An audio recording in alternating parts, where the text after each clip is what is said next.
Hi guys, welcome. My name is Orioles Visual. I stream on Twitch. I am a part-time streamer. I don't stream as much as I used to. I have a full-time job.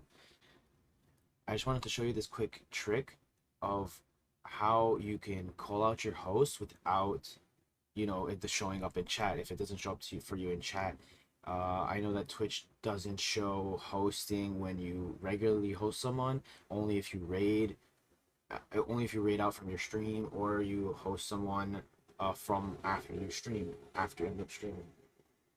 Sorry about that. That's all the noise outside. So one quick tip I'll show you. It's real simple. You can grab this UI from your Twitch dashboard, your creator dashboard, and you can add it to your OBS, Studio OBS. I will show you in 1 second here. So here we go. We're gonna go to display capture. All right, this is my background for now. You don't have to see the mess that it is. I'll pull up my browser. You're gonna go to Twitch. You're gonna click on your name right here in the top corner. Jail card, and yes, he does it. I guess I gotta cut that out. So here, we're gonna do this again. We're going to click on your name up here. You're gonna go to Creator Dashboard, third one from the top.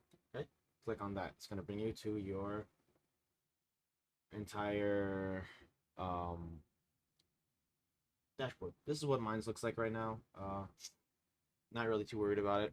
I don't really look at it that much, but it is what it is. And I do have to change this offline banner. It's old. So yeah, what you're gonna do is you're going to go to Manager, Stream Manager, up here on the top. You're gonna click on the bottom on that little arrow pointing down. You're gonna click Edit.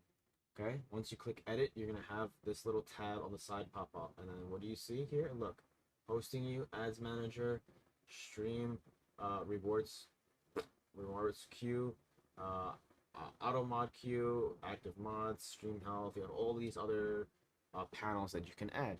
So what I do is I found this hosting you, click that, and this pops up. Regardless of who hosts you, whether it pops up or not, it will show up over here. So what I did was I save it, and then I clicked, sorry, I clicked pop out. Once I click pop out, I get this. So what you're gonna do is you're gonna grab this entire display URL. You're gonna come over to you're gonna come over to your you're gonna come over to here. Well, Inception. So you're gonna come over to here. You're gonna click on your scene. Sorry, docs. My bad. This is the first one. Docs. You're gonna click on custom browser docs over here. Once that comes up, you're gonna type in the name that you wanted, and then you're gonna paste the URL right over here. Okay, and then you're gonna click apply. I already have it, so I don't need to click apply and add to. That is what it is. So that was my quick little tip and trick of learning how to call out people who host you. It does help because people are very grateful for it when they host you. It's making them take their time out of their day to show their support for you. So go do that and thank me later. All right, bye.